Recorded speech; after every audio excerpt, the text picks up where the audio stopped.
News.mc on Monaco Info is brought to you by Monaco Legend Properties.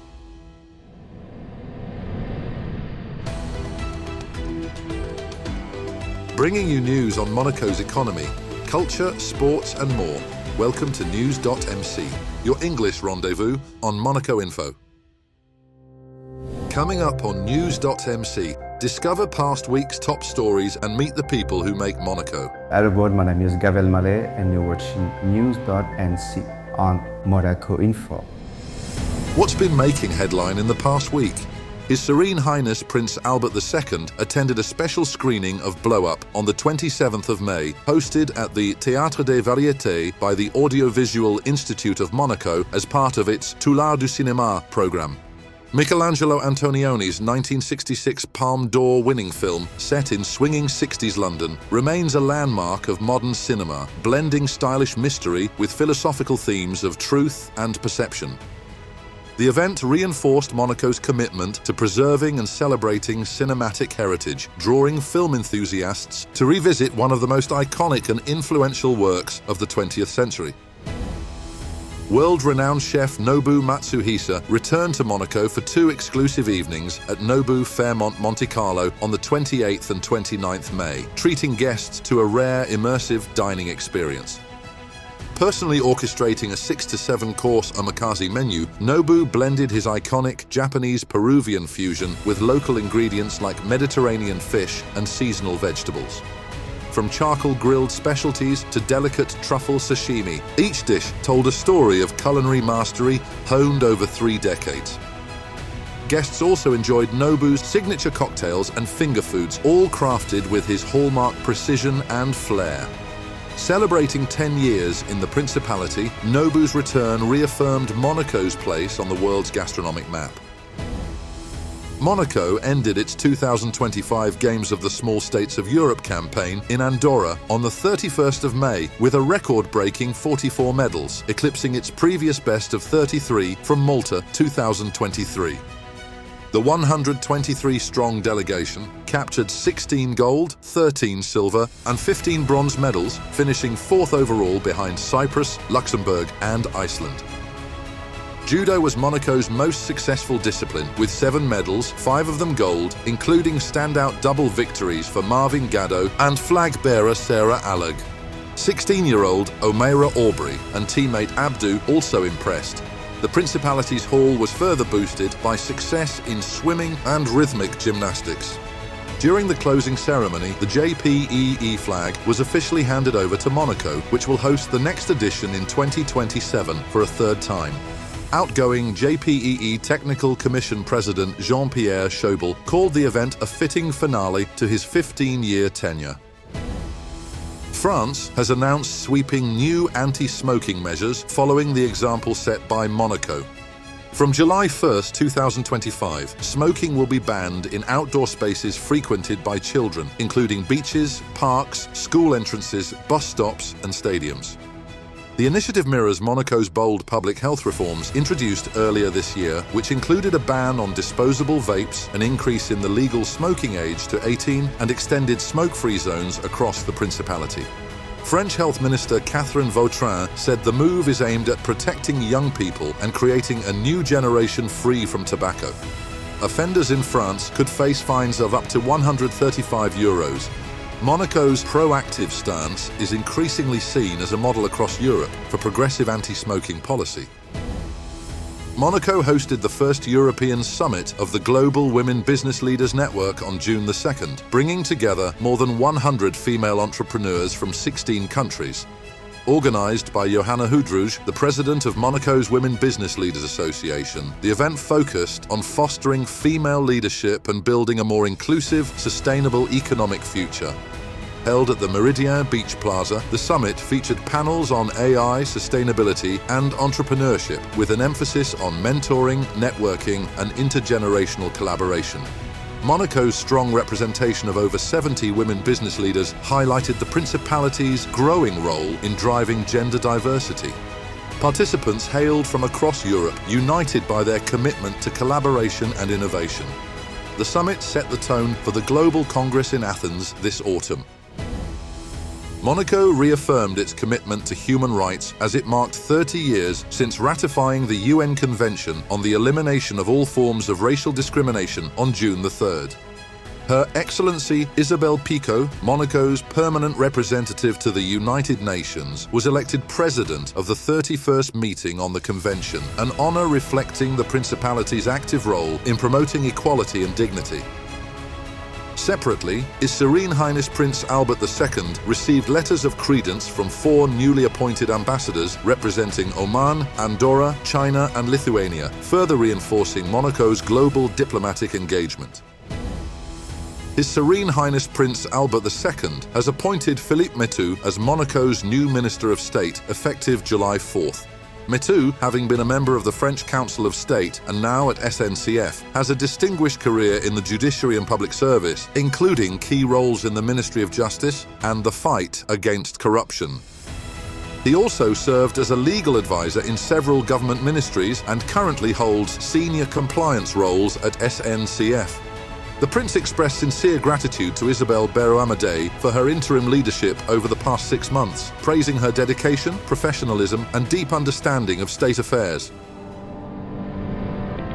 Villeurbanne thrashed a depleted Monaco 94-74 in the first leg of the Betclic Elite semi-finals on Tuesday night in Lyon. Missing key players Mike James and Daniel Theus, Monaco started strong but unravelled after half-time.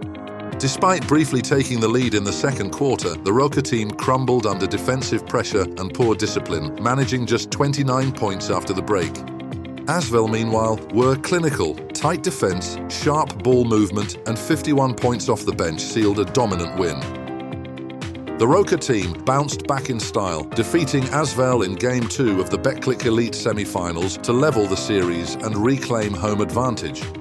After a poor showing in Game 1, the defending French champions came out strong, dominating physically and controlling the match from start to finish. Asvel fought back in the second half but couldn't close the gap. With the series tied, the next 2 games in Monaco on Sunday, June 8th and Tuesday, June 10th could decide who advances to the final. Next up, our exclusive interview with the personalities making the Principality. I like to introduce myself because when you get to a certain point of fame and people know you, you don't get to introduce yourself. I find it sweet because I have to define again my name and realize who I am. So that's what I'm doing today. My name is Gad El Maleh. I'm a stand-up comedian, actor. I was born in Morocco a long time ago, in the 70s. I've been doing stand-up comedy now for 30 years, directed movies, acted in movies, and I'm here in Monaco with you speaking in English, which is a great pleasure. The show is called Lui-même, himself, because I think that's the ultimate project that a human being is kind of pursuing to become yourself. Recently, someone asked me if I believed in God. If believing in God is hoping that God exists, I believe in God. Otherwise, I have no proof. But does it make me happy to think that He's somewhere? Yes. I admire success, I encourage success, but success is also being a good person. Sometimes I have the opportunity to meet with big celebrities in Hollywood. What I remember is not how big they were, is how human, how touching, how funny, how lovable, how connected they were. Even big star. I did a small role in a movie with Al Pacino and we spent 3 or 4 hours talking about life, religion, God. I will remember this forever because he's a monster star. But what I keep in my heart from Al Pacino is the father he is and the Hanin, as we say in Morocco.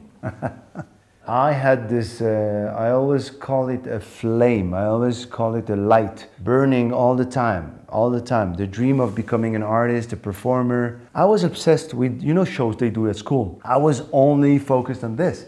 I didn't care about school. I was dreaming of becoming a performer. And I was waiting for the show at the end of the year. That was the only main activity that I loved. I think it's the biggest challenge I ever took in my life. I had to start over to learn English. I would speak English, but not as I do now, because I would studied every morning 3 hours with a coach, and not only an English coach, a dialect coach, so I can pronounce and put the emphasis on the right syllable in the words every morning. So at night in the clubs, I would do jokes and then it hits. There's a wonderful story with this ping pong big champion in the 70s.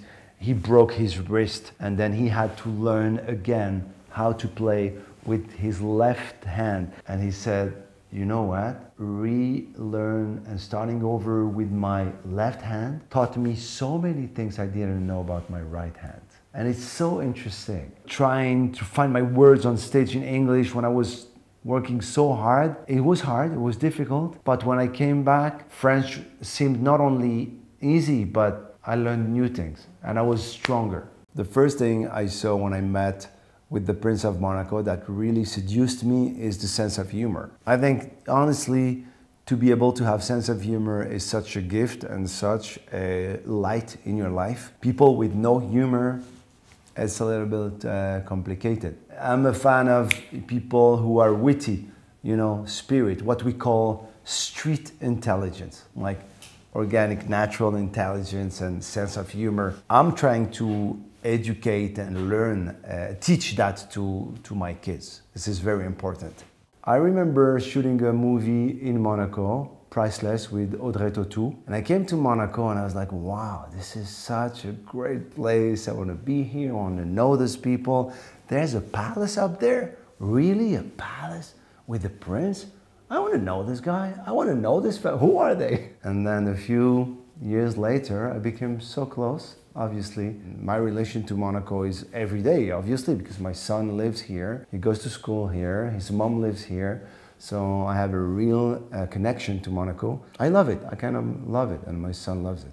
You don't know Monaco until you spend a little time here. It's so much culturally in such a small territory that I'm so happy to be here and so happy to see all the variety of performers and shows, and the proposition is really big. There is also a funny side of Monaco because sometimes it's too much. So you want to make fun of this and it's okay. You know what? I don't think I would be based in one place. But Monaco will always have a connection, the family and mother of my son and my son. So I think I will always be connected to Monaco now and I hope for many years. That's all for today. Thank you for watching News.mc, your English rendezvous on Monaco Info. Discover the full interview and more stories on our websites, News.mc and MonacoInfo.com. Next week, we will receive Laurent Anselmi, President of the Academy of the Sea in Monaco. This show is intended to provide a summary of the past week's top stories for the English-speaking audience. For daily and real-time news updates in English, please visit News.mc and subscribe to our free daily newsletter. For French news, visit MonacoInfo.com. This show was brought to you by Monaco Legend Properties.